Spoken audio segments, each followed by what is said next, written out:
Actualmente la polarización es un fenómeno difundido a nivel mundial. Este proceso ha avanzado en las últimas décadas a raíz de la crisis financiera internacional, las consecuencias de la desigualdad, el agotamiento del modelo capitalista de globalización, entre otras muchas causas. Latinoamérica, que ya enfrentaba problemas estructurales de larga data como la debilidad institucional de los estados, despiadadas desigualdades y economías dependientes de las exportaciones de productos básicos, ahora se encuentra en un contexto todavía más adverso. Las sociedades polarizadas se fragmentan en grupos y la identificación y la alienación se intensifican como consecuencia de un marcado antagonismo y enfrentamiento entre las personas. La violencia se multiplica, los estereotipos, las descalificaciones, la discriminación y la tensión socioemocional se exacerban. La construcción simbólica de realidades distintas parece encontrar hoy en el otro, quien piensa diferente y con quien no me identifico, al enemigo, una personificación del llamado eje del mal. El otro se percibe como extraño, desconocido, diferente y distante. Es símbolo de incertidumbre, portador de peligro, fuente de irritación y alteración del orden. Se lo considera inferior y alguien a quien hay que mantener lejos porque desagrada, ensombrece, aterra y amenaza. Sin embargo, la otredad, sabemos, es estructuralmente necesaria. Diariamente observamos cómo la variabilidad y el cúmulo de tensiones emergentes de las instituciones socializadoras, la familia, la escuela, la comunidad, reclaman respuestas del Estado más tempranas, más profundas, más sistémicas y holísticas. Claramente el Estado no puede continuar ofreciendo exclusivamente la respuesta punitiva habitual como modalidad de abordaje del conflicto. Y es acá donde la policía de proximidad, así como los mecanismos apropiados de solución de controversias, juegan un papel predominante al romper con el paradigma que equipara a la seguridad social con el uso coercitivo de la fuerza, o justicia a juez para considerar las formas participativas de gestión y transformación de conflictos. Estas modalidades participativas constituyen una excepcional oportunidad para que el Estado democratice la práctica del valor justicia y para que se operen programas que sean diseñados e instrumentados en el lugar y tiempo donde los conflictos se susciten, es decir, para trabajar tempranamente, muchísimo antes que devenga en un delito, instaurando canales de diálogo y cercanía, tejiendo barreras de comprensión y colaboración, facilitando la curación de heridas emocionales de los protagonistas del conflicto y manteniendo, por lo tanto, sano el tejido social, al desactivar la escalada de conflictos, cuya detonación pueden ocasionar consecuencias tan graves como la violación del bien de mayor jerarquía de nuestra especie, como lo es la vida. Si el acceso a la justicia es un derecho humano civil, las prácticas que lo faciliten contribuyen a garantizar los derechos humanos, materializando la justicia en todas sus dimensiones: respeto, equidad, igualdad, protagonismo y libertad de las personas. Y en este sentido, la policía comunitaria constituye un espacio de gran valor para la difusión y aplicación de prácticas dialogales e inclusivas que el Estado, subrayo, debe poner al alcance de toda la ciudadanía como política pública. La policía comunitaria es una de las estrategias de reforma policial que se ha implementado mayoritariamente en todo el mundo, con el objeto de responder a los abusos de poder, a la falta de efectividad, a la pobre confianza pública y dudas sobre la legitimidad de la policía. La policía comunitaria se destaca entre las diferentes técnicas de intervención por una orientación comunitaria en materia de prevención de delitos y por su implementación en diversos contextos nacionales en América Latina. No obstante, no constituye una intervención contemporánea, sino que representa más bien un redescubrimiento de los principios de la acción policial que fueron enunciados en el mundo anglosajón desde 1830 hasta 1930. Las ideas de proacción, de prevención, de asociación entre la policía y el público se remontan de manera evidente a los principios de la policía británica, tal como lo anunció Sir Robert Peel. Y en cuanto al hecho de poner el acento prioritariamente en el mantenimiento del orden, que implica concebir al policía como un generalista más que como un experto o un trabajador especializado, Bourdieu encuentra sus orígenes en los Estados Unidos, en las teorías que fueron enunciadas antes de los trabajos de la Comisión Wickesman en el año 1931. Asimismo, existe poco acuerdo acerca de cuáles son los elementos que caracterizan a esa policía. Como bien señala Fielding, el término de policía comunitaria es un concepto camaleónico, porque sirve para referirse a un proceso en el cual el control del crimen es compartido con el público, tanto como a un medio que permite desarrollar la comunicación con el público. Por ejemplo, las reuniones de consulta. No obstante, en un sentido más general, se refiere a un estilo icónico de control, en el cual la policía está cerca de la comunidad, conoce sus preocupaciones a partir de los regulares contactos cotidianos que mantiene con ella y actúa de acuerdo con los deseos de esa comunidad. En ese sentido, se considera que los programas de policía comunitaria se distinguen por una serie de características centrales, como son el control preventivo en áreas geográficas muy reducidas, el establecimiento de relaciones estrechas entre la comunidad y la policía, la intervención de la comunidad en la labor policial preventiva y la participación de la policía en el estudio de las condiciones y de las circunstancias que favorecen los conflictos y la delincuencia en el ámbito local. Sain señala que el modelo de policía comunitaria no solo requiere de nuevas estrategias policiales, sino también de un nuevo enfoque institucional y de una nueva estructura orgánico-funcional. Y con relación al aspecto organizativo, implica un cambio profundo en materia de descentralización operativa, de delegación de responsabilidades, de planeamiento y conducción táctica y el desarrollo de nuevas formas de evaluación del desempeño policial. Con respecto al funcionamiento, se requiere la ampliación del desempeño policial. Se requiere la ampliación del mandato policial tradicional, basado en las labores de prevención y la conjuración delictiva, así como en el mantenimiento del orden público en cuanto a la resolución de los problemas de la comunidad que inciden directa o indirectamente en la situación de seguridad local. Lo que se pretende también es el desarrollo de nuevas modalidades de intervención policial que se vuelquen en un enfoque más proactivo que reactivo y en el que se enfatice en las causas por encima de las consecuencias de la violencia y el delito. Conviene, además, y esto es un punto central, la selección especializada del personal policial, su capacitación como servidor público y como gestor social.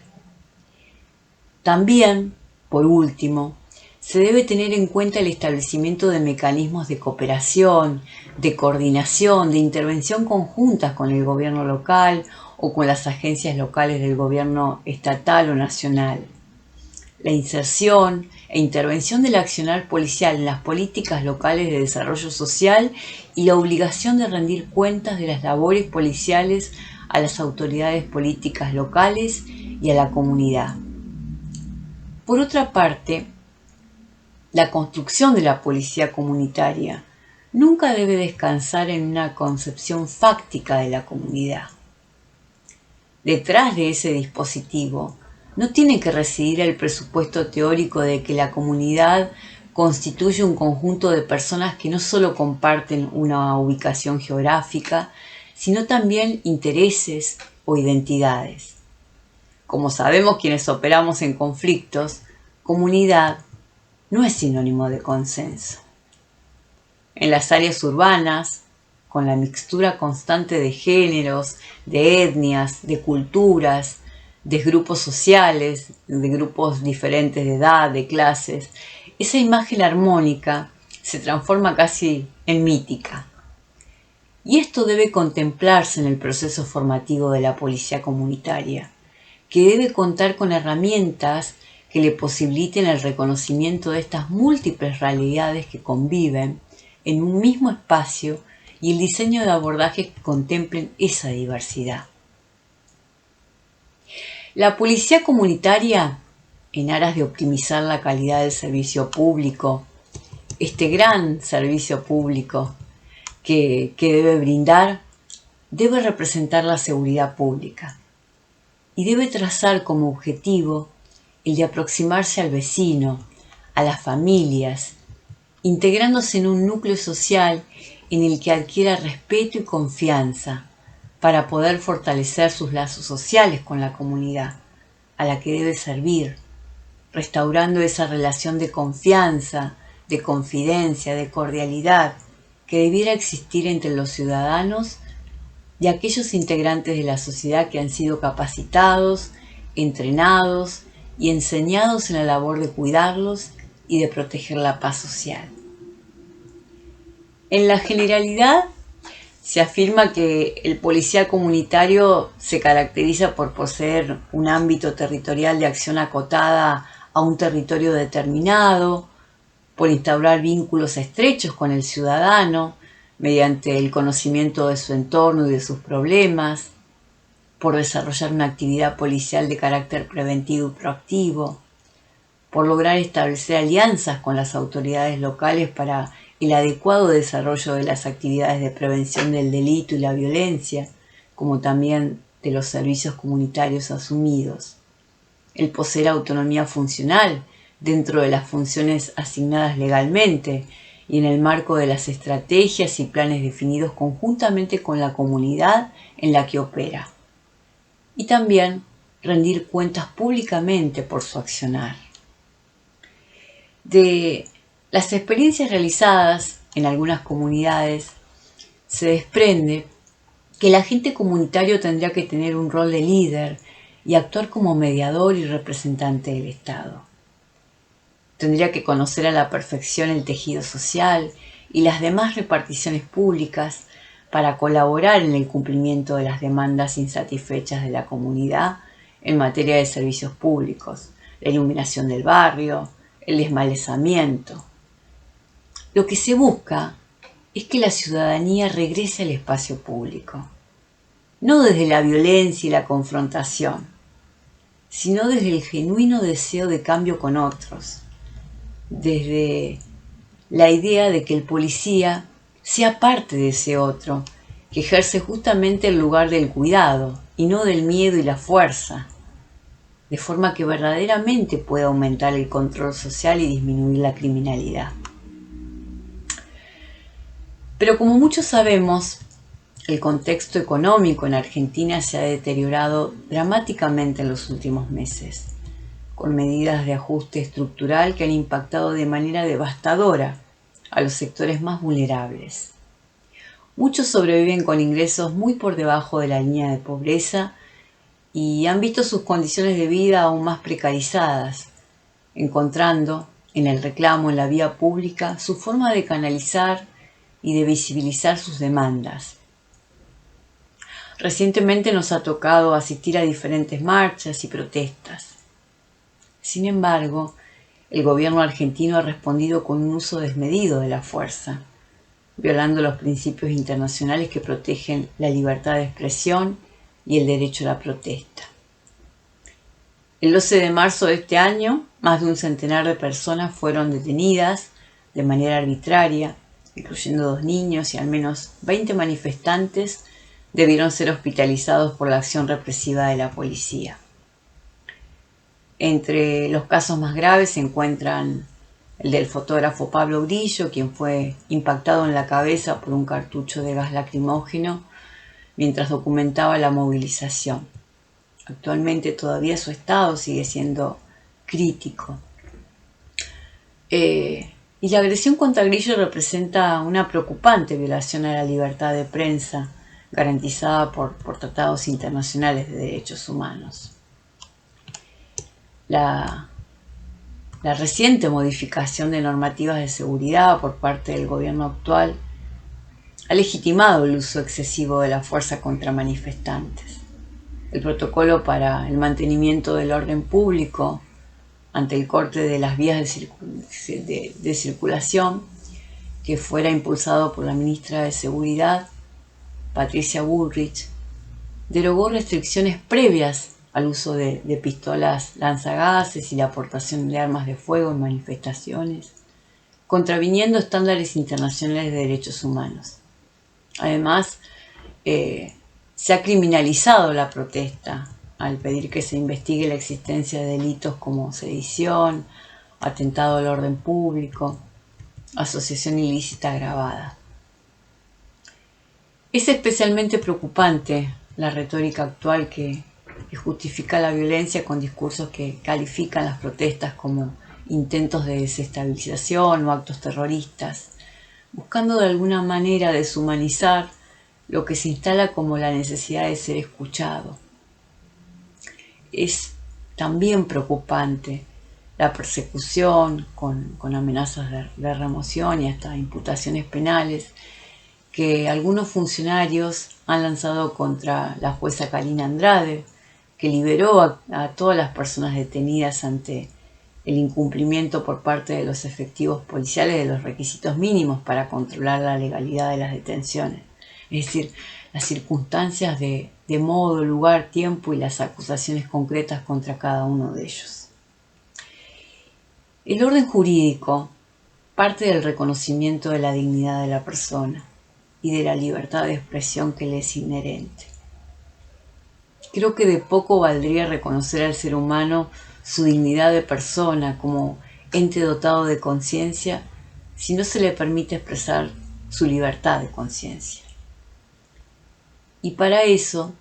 se le reconoce el derecho a unirse con quienes comparten sus posiciones y expresarlas públicamente.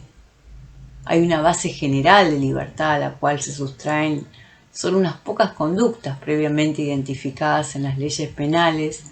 mediante los tipos legales que, en caso de no estar amparadas por ningún permiso especial, la causa de justificación, constituyen injustos o ilícitos penales. La protesta que se mantiene dentro de los cauces institucionales no es más que el ejercicio regular de los derechos constitucionales e internacionales, y por ende nunca puede ser en materia de los tipos penales, o sea, que no es concebible su prohibición penal. Y en estos supuestos queda excluida la primera categoría específicamente penal de la teoría estratificada del delito, esto es, la misma tipicidad de la conducta. Reiteramos el mismo error que ya hemos cometido como sociedad tantísimas veces: creer que el poder punitivo nos va a resolver algún problema,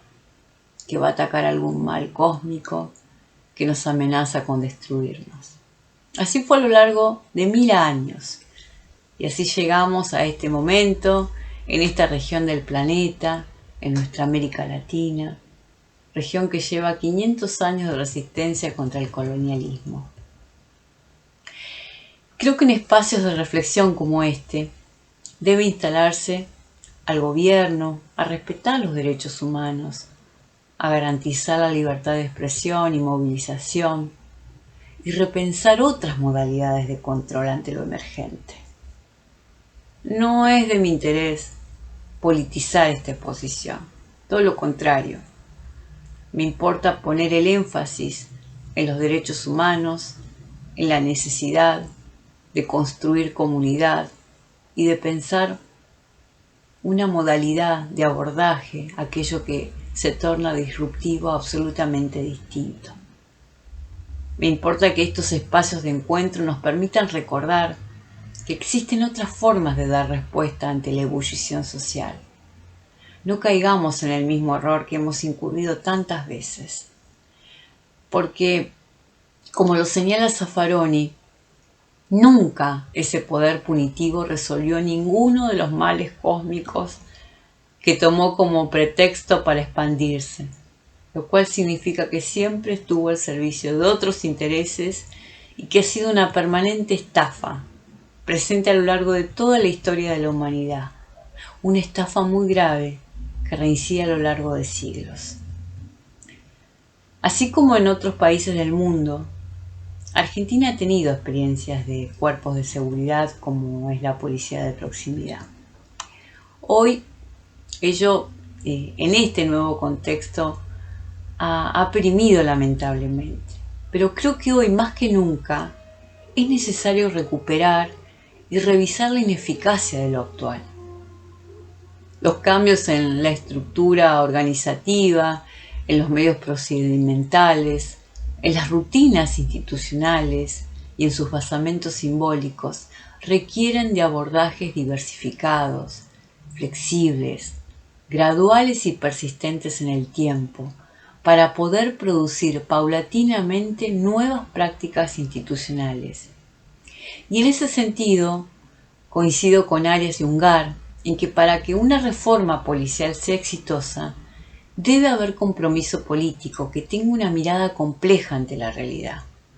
Porque las políticas innovadoras únicamente avanzan cuando los gobiernos suministran los recursos y los incentivos para que las demás agencias colaboren y coordinen con la policía. De igual modo, debe haber cooperación policial, porque para lograr una reforma es esencial el apoyo de la burocracia de nivel medio y nivel bajo de los oficiales policiales, porque su resistencia al cambio puede interferir con el desarrollo y la implementación de los programas. Por último, se tiene que incluir a la sociedad, porque el conocimiento que tienen los ciudadanos es la mejor fuente para diseñar políticas preventivas, créanmelo. Del mismo modo, para que la policía adopte el perfil comunitario, se requiere que sea una filosofía organizacional integrada en la institución de forma general y no solamente como un proyecto nuevo o una especialización temporal. Esto debe estar in situ en la formación del personal policial. Además, dada la resistencia natural que cabe esperar frente a programas de esa especie, la determinación clara respecto de sus propósitos y del rol que debe cumplir cada integrante de la policía es esencial. Los objetivos del programa tienen que complementarse con una visión, redefinir si es necesario los elementos de su misión y describir los nuevos valores policiales. Como les decía, el poder de control y represión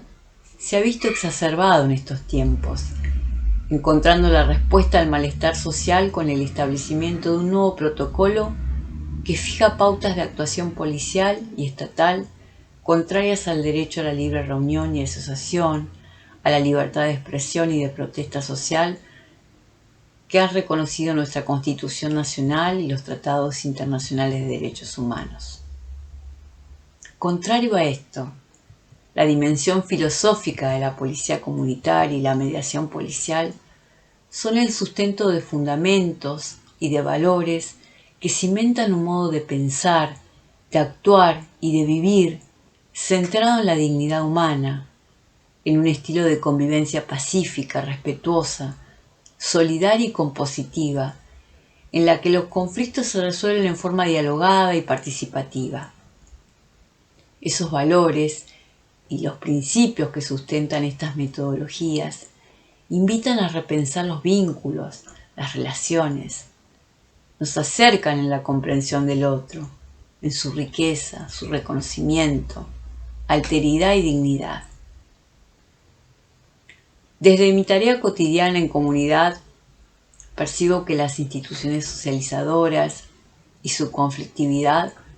están reclamando para sí estos lugares de reflexión y transformación. y el Estado debe saber poder escucharlas, no negarlas, silenciarlas o reprimirlas. Todo lo contrario, debe saber escucharlas. La filosofía de estas metodologías pacíficas y participativas de resolución de conflictos apunta a la construcción de relaciones más humanas desde un enfoque autocompositivo. Su eje central es la armonía, la tolerancia social, bajo la premisa de que los conflictos pueden resolverse de manera pacífica mediante el diálogo y con responsabilidad, tanto hacia el otro como hacia el propio rol dentro de cualquier relación social y en el seno de una comunidad. Nos invita a reflexionar sobre quiénes somos con otros, a repensar nuestros modos de vinculación y a comprender al otro desde la no indiferencia o agresión, todo lo contrario, reconociendo la alteridad con respeto y responsabilidad. Mis inicios en el campo de los conflictos fueron como psicóloga social y mediadora comunitaria, post-2001, un momento de Argentina de emergencia y de crisis social. Mi trabajo, formando personas provenientes de los diversos contextos institucionales, el derecho, la psicología, el trabajo social, la docencia, la comunidad, la institución policial, reafirman más que nunca mi convicción que la mediación configura una llave de transformación y posibilidad ciudadana. No tengo dudas que la implementación de estas modalidades comunicacionales de gestión conflictual representaría en nuestro país un desafío todavía mucho mayor en la actualidad, pero también el puente a la aspiración para alcanzar sociedades más justas, más igualitarias, más inclusivas, especialmente en contextos donde los valores hegemónicos que ha promovido el neoliberalismo refuerzan el individualismo exacerbado y la lógica del éxito individual, la polarización y la desigualdad. En ese sentido, creo que la cultura mediadora, la modalidad dialogal, planteada desde su concepto amplio y como filosofía práctica, es aplicable en los diversos ámbitos que conforman las distintas esferas sociales. Es en las grietas de las crisis actuales, no solo en el sistema tradicional de justicia, sino también en las corrientes culturales, en las corrientes ideológicas centradas en lo individual,